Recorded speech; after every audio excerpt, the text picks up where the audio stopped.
Prepara a Bíblia de vocês em Romanos capítulo 5, como o irmão falou aí, que eu tenho trabalhado, graças a Deus, trabalhando com evangelismo. Nós fizemos o evangelismo agora do Caleb, no meio de uma praça, e as pessoas estavam meio temorosas porque estava sendo feito uma praça e achando que os moradores ali não iriam aceitar.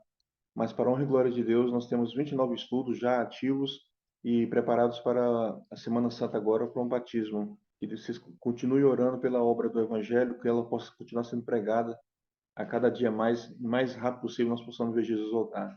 Todos encontraram Romanos capítulo 5. Vou começar do versículo 1.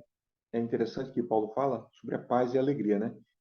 Tendo sido pois justificado pela fé, temos paz com Deus por nosso Senhor Jesus Cristo, por meio de quem obtivemos acesso pela fé a esta graça na qual agora estamos firmes e nos gloriamos na esperança da glória de Deus. O versículo 3 é a parte principal que eu quero começar com você a falar. Fala assim, ó: não só isso, mas também nos gloriemos nas tribulações, porque sabemos que a tribulação produz perseverança, a perseverança, um caráter aprovado. E o caráter aprovado, a esperança. Versículo 5. E a esperança não nos decepciona, porque Deus derramou o seu amor em nossos corações por meio do Espírito Santo que ele nos concedeu. Amém? A parte principal do versículo 3 diz assim, ó: não é só isso, mas também nos gloriamos nas tribulações. Paulo, ele estava pegando a história do contexto da região da onde ele vivia naquela época. O que é uma tribulação? Tribulus, que é a palavra original chamada de tribulus, que nós nos gloriamos nas nossas tribulus. Antigamente, até então, as colheitas, eles pegavam os trigos, separavam o joio, na verdade, né? Aí depois pegavam as palhas de trigos já secas, que já foram colocadas ao sol, eles colocam em um terreno reto, e ali ele sai espalhando por todo o terreno. E eles pegam um animal, um cavalo, um boi, dependendo das circunstâncias, das condições financeiras da época, e tem tipo um local, uma charrete com vários pregos embaixo, sem rodas, e são vários pregos, e quando eles vão passando, uma pessoa senta em cima e começa a passar por cima dos trigo. E quando mais eles passam por cima do trigo, a semente do trigo cai no chão, vai sendo separada e a palha vai sendo jogada de lado, passando por cima disso aí. Paulo está se referindo a essa situação. Quando nós pegamos o seguinte, é, quando nós passamos, nos gloriamos nas nossas tribulações, ou seja, no nosso separamento. O próprio Cristo fala aqui na Bíblia que existe o trigo e o joio dentro da igreja. Nós estamos vivendo a última igreja, como nós já estudamos, já sabemos que é a igreja de Laodiceia. E vivendo essa igreja de Laodiceia, nós sabemos que dentro da igreja que Deus está a ponto de vomitar muitas pessoas para fora, né? Porque ela não está nem quente nem fria, ela está morna. E muitas vezes eu me deparo o seguinte: que tipo de igreja, que tipo de reavivamento eu estou vivendo hoje? Porque o próprio Cristo fala que as 10 virgens, todas as 10 dormiram. Nós sabemos disso. O Espírito Santo representado através do óleo, que é o azeite ali naquela ocasião que dava iluminação durante a noite. O noivo demorou, tardou-se de acordo com a história relatada ali, e ele demorou e todas dormiram. E quando ouviu-se o noticiário, disse assim: lá vem o noivo, e elas se despertaram, e nós sabemos que 5 já estavam preparados, outras 5 tinham o Espírito Santo, mas só que o azeite já era pouco, e elas saíram para comprar, e quando entrou, bateu na porta, já era tarde demais. Paulo está descrevendo uma mesma situação. Todos nós temos que passar por essa tribulação. Ou seja, se nós não tivermos frutos, nós nos tornaremos a palha. E essa palha será jogada no fogo, né? Como acontecia na época, se jogava no fogo e queimava. Ou seja, todos que conheceram a verdade têm que passar pelas tribulações. Se nós pegarmos o contexto da história de Israel, Israel desceu para o Egito, viveu uma cidade que não adorava a Deus. Depois de sair do Egito, eles foram para um deserto. Do deserto, eles construíram um templo. Do templo, eles construíram uma cidade por permissão de Deus. E nessa ocasião, nessa circunstância, eles tiveram, ao sair da cidade, eles tiveram que passar por tribos, ou seja, pela tribulação, pelo deserto da vida. E eu sempre me pego perguntando o seguinte: por que nós, ao nosso redor, nós vemos tantas pessoas ímpias, né, crescendo, ganhando status, ganhando financeiramente, aquela coisa toda. Enquanto muitos justos de Cristo têm passado por tribulações, uma atrás da outra, e provas em cima de provas. Aí eu pego a história, por que que isso acontece? A gente voltando lá rapidinho em Lucas, se você puder abrir sua Bíblia em Lucas, capítulo 19, a história da tribulação, como eu estava acabando de ler para vocês, todos nós temos que passar, e o que vai ser retirado do trigo, somente a semente do trigo, né, que ali vai ser germinado, ali vai fazer o pão, ali vai fazer várias coisas. E nós temos que ter uma posição hoje, como vocês têm buscado a Deus pela madrugada, às 4 horas. Eu, de 3 horas da madrugada, todas as madrugadas, é o horário que eu tenho meu momento pessoal com Deus. Eu estou buscando a Deus todos os dias nesse horário. Às vezes, por muito cansado, eu acordo 3h30, 4 horas, para 4 horas da manhã. E eu tenho buscado a Deus continuamente, porque nós não sabemos o que irá acontecer conosco durante esse dia. Mas nós sabemos que quando nós nos colocamos na presença de Deus, nas mãos de Deus, o propósito de Deus ele é prevalecido em nossas vidas. E aí eu pego as histórias de Lucas, né, e de João também. Já prepara a Bíblia para vocês em Lucas capítulo 19, já vamos ler. Eu vou lembrar de uma das histórias que está em João, não precisa abrir a Bíblia lá, capítulo 6, se eu não me engano, capítulo 9, que fala sobre a história do cego de nascença. Estavam os discípulos andando, e quando os discípulos olharam para o cego e disseram assim, mestre, quem foi que pegou? Ele ou seus pais? Se a gente pegar esse contexto, diz o seguinte, a história da real daquela ocasião.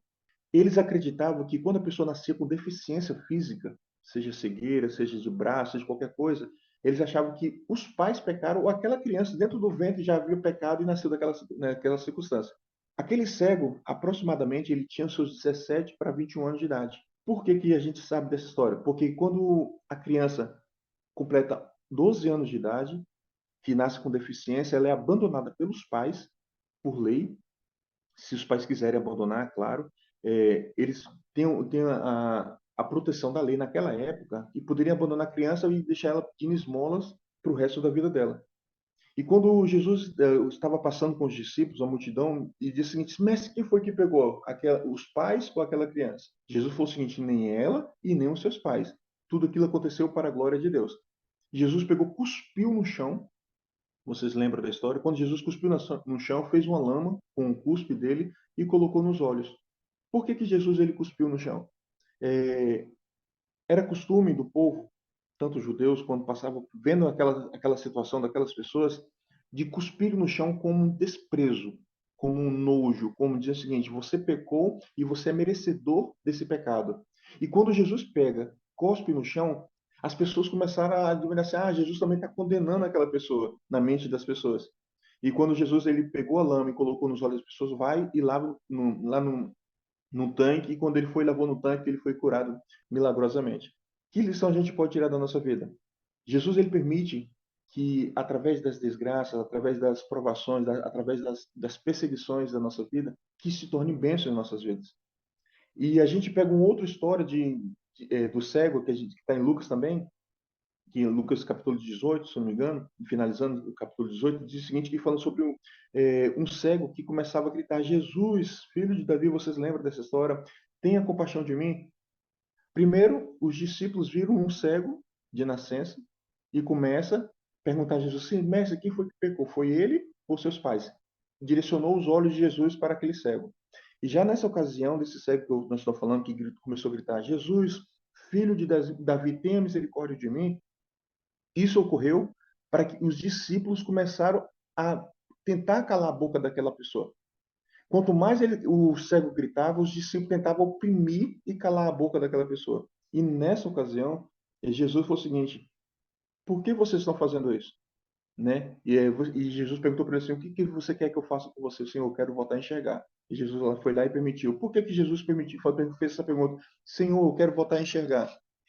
Porque nessa ocasião a pessoa ela vivia de esmolas e se ela voltasse a chegar ou andar, queria andar novamente, dependendo do milagre, ela tinha que voltar a trabalhar, tinha que fazer as coisas. Então Jesus fazia a pergunta: qual era a escolha da pessoa?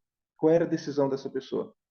A história, por que que eu estou contando esses contextos assim de curas e porque alguns milagres foram de forma estranhas, alguns outros milagres Jesus só falava assim: a sua fé te salvou, vai embora, levante, vai e ande.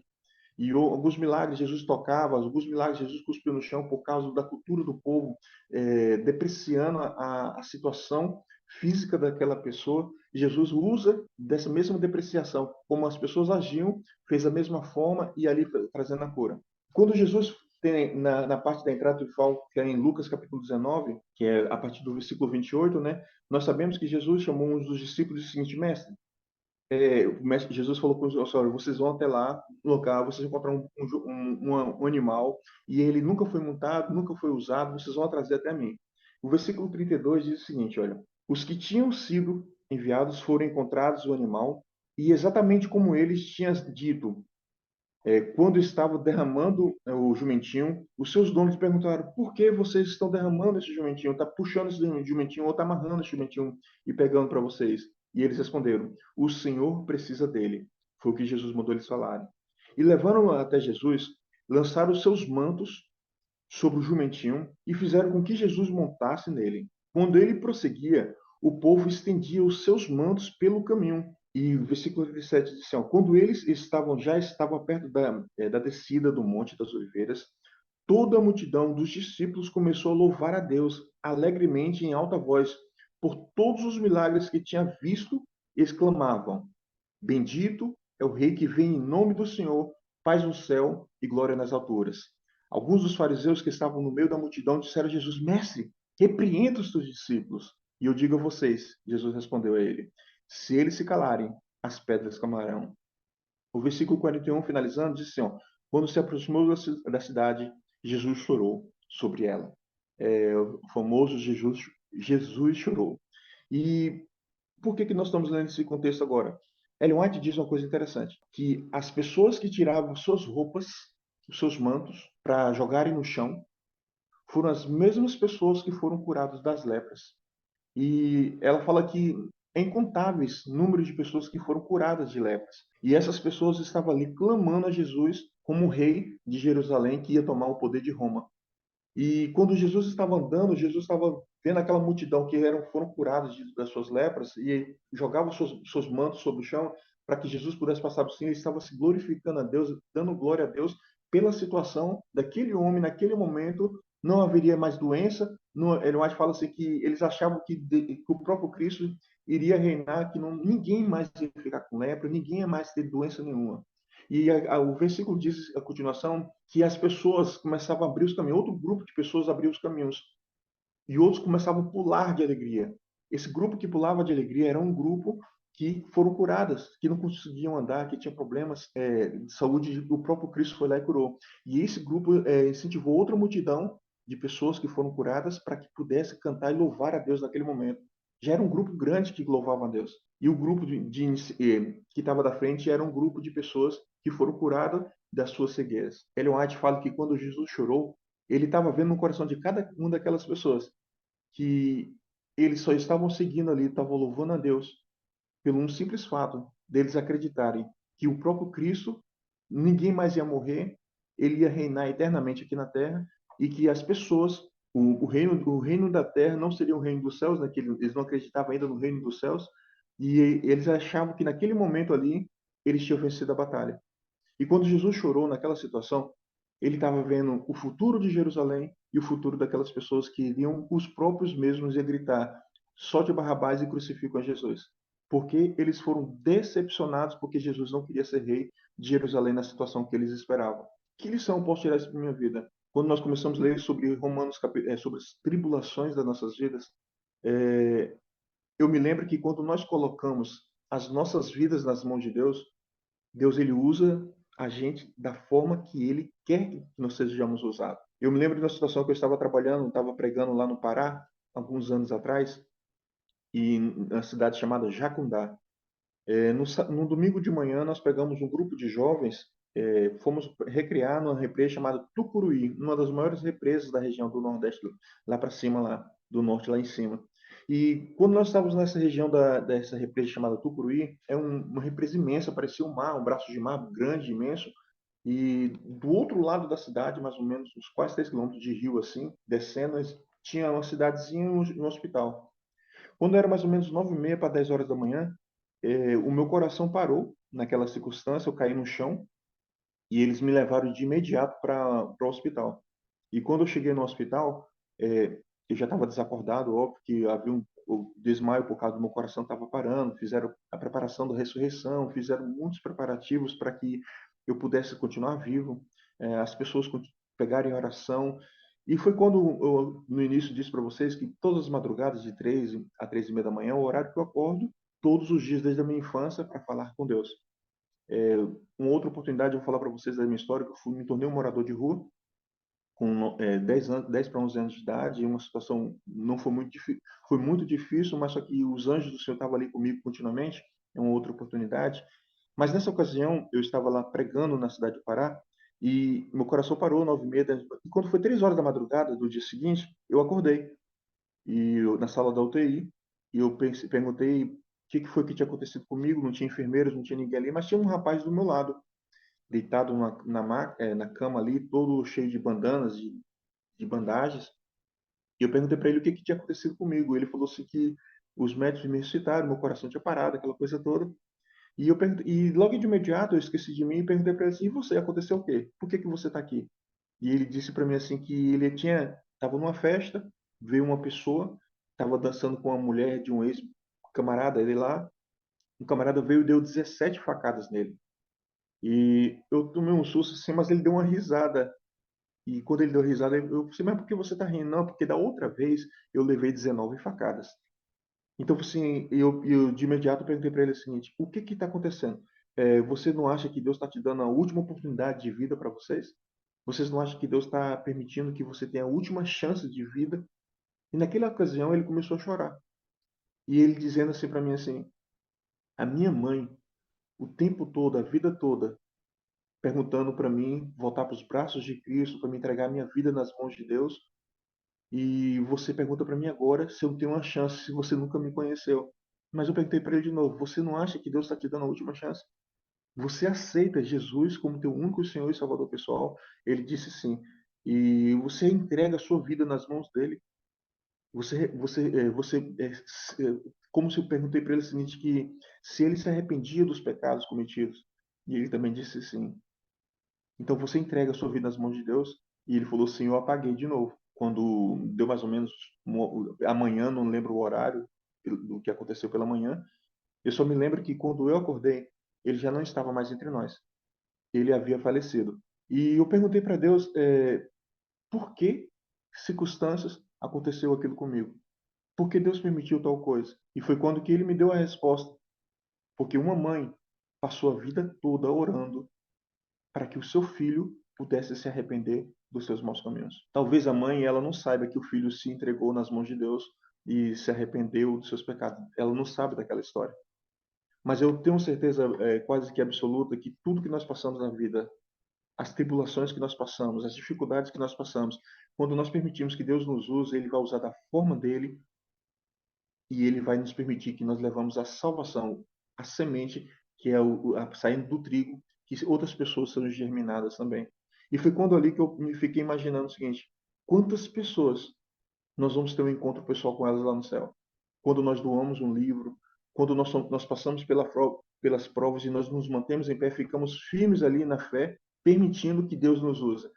E às vezes nós perguntamos, Senhor, por que ou para quê de tantas coisas em nossas vidas? Não é pecado perguntar isso, porque o próprio Cristo estava dependurado na cruz. Pai, se possível for, passa de mim esse cálice. Por quê, ó Pai? Eu me pergunto, nós estamos vivendo nos últimos dias, eu creio nisso. Vocês lembram que aconteceu 7 de outubro, né? Que Gaza entrou lá em Israel, mas uma das cenas que mais me comoveu foi de um dos pessoas de Gaza estava filmando o massacre dele e ele ligava para o pai dizendo assim: pai, eu matei tanto judeu, matei, fiz isso, uma família. E só abrindo aspas, e esse dia aconteceu no dia de sábado, um dia que Israel não abre as suas portas para o comércio, não abre as suas portas para os aeroportos, tudo é fechado e as famílias ficam em casa em adoração a Deus, ou fazendo suas coisas rotineiras, porque estão acostumadas a não saírem no dia de sábado. E foi justamente nesse dia, 7 de outubro, que eles entraram e destruíram muitas famílias. E uma das cenas mais fortes é que quando um desses jovens, filmando, pegou o marido, amarrou o marido, pegou a filhinha de 6 a 7 meses, se eu não me engano, a 9 meses, colocou no forno, ligou o forno, enquanto estava fazendo coisas horríveis com a esposa. E a esposa vendo a cena da filha sendo queimada viva no forno ali. Aí eu fico me perguntando, quantas pessoas querem que os seus sonhos se tornem realidade para depois Jesus voltar? Querem suas conquistas, querem que realizar os seus sonhos e esquece do principal, que pessoas ao redor do mundo, das nossas vidas aqui pessoalmente, estão sofrendo com coisas horríveis. Ontem mesmo nós vimos uma situação de um homem matar a sua mulher por alguma coisa que aconteceu por ciúmes e pegar o corpo dela e jogar na frente da casa dos pais. Uma vizinha nossa lá no Rio de Janeiro, que a gente morava no Rio de Janeiro, ela trabalhava numa casa de luxo, alto padrão lá, foi uma notícia que aconteceu nacionalmente, foi vinculado nacionalmente, que o vizinho, ganhava seus quase 50 mil reais, ele foi rebaixado, diminuíram 20 a 30% do salário dele, não lembro quanta porcentagem. Ele simplesmente chegou em casa, pegou um martelo, matou suas filhas, crianças, depois matou sua esposa e pulou do 13º andar. Porque ele ficou com vergonha, na notinha que ele escreveu, ficou com vergonha de ser rebaixado perante seus colegas. O amor de muitos se esfriariam. Todos nós temos que passar por provas. E todos nós temos que nos manter de pé. Porque Jesus, ele vai voltar. E o último versículo que eu vou ler, depois vocês podem ler em casa, vocês podem acompanhar, está em Daniel capítulo 12, diz assim, ó, naquela ocasião, Miguel, o grande príncipe que protege o seu povo, se levantará. E haverá um tempo de angústia como nunca houve desde o início das nações até então.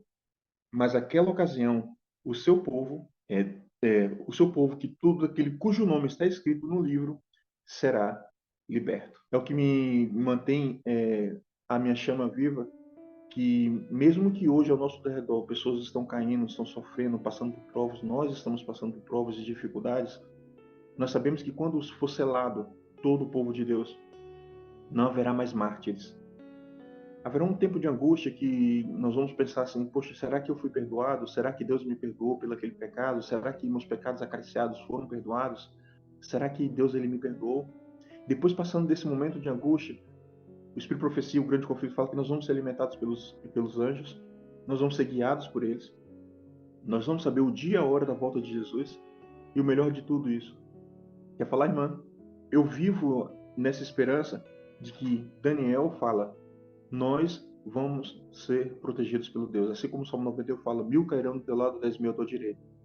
Então, a gente vê a cidade de Fortaleza, né? Fortaleza é uma cidade, eu morei aí muitos anos na Francisco Sá também. Quantas vezes Deus me livrou de assaltos, essas coisas todas, de pequenos detalhes da nossa vida, mas grandes provas também nós já passamos na nossa vida por aí. Mas eu me coloco perante Deus, como eu disse o ano passado para o Senhor, minha vida hoje é fazer a tua vontade, o teu querer. E se for que eu continue pregando esse evangelho, que se for que eu continue testemunhando do teu amor através da minha vida para outras pessoas, eu irei fazer. Depois que eu me fiz esse propósito com Deus, a minha vida começou a mais tribulações. Mas só que eu vou me manter em pé até o final, porque Jesus ele está voltando. E agora não é hora de a gente ficar sentado simplesmente ouvindo ou simplesmente deixando de dar um estudo bíblico, mas é hora de nós sermos separados e sermos provados. E depois da provação vem o quê? A recompensa. E a recompensa é a vida eterna do lado de Cristo Jesus. Essa é a mensagem que eu tenho para vocês dessa manhã. Que vocês não esqueçam que tribulações todos nós vamos ter, mas a vitória já é certa para nós, né? Pode finalizar com a oração, tá? Maravilhoso Deus, Pai que estás nos céus, neste momento entrego as nossas vidas em suas mãos. A cada um ouvinte que está aqui nessa manhã, Deus, nessa madrugada.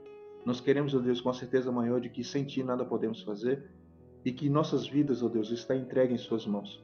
Pai, perdoa os nossos pecados, as nossas faltas cometidas.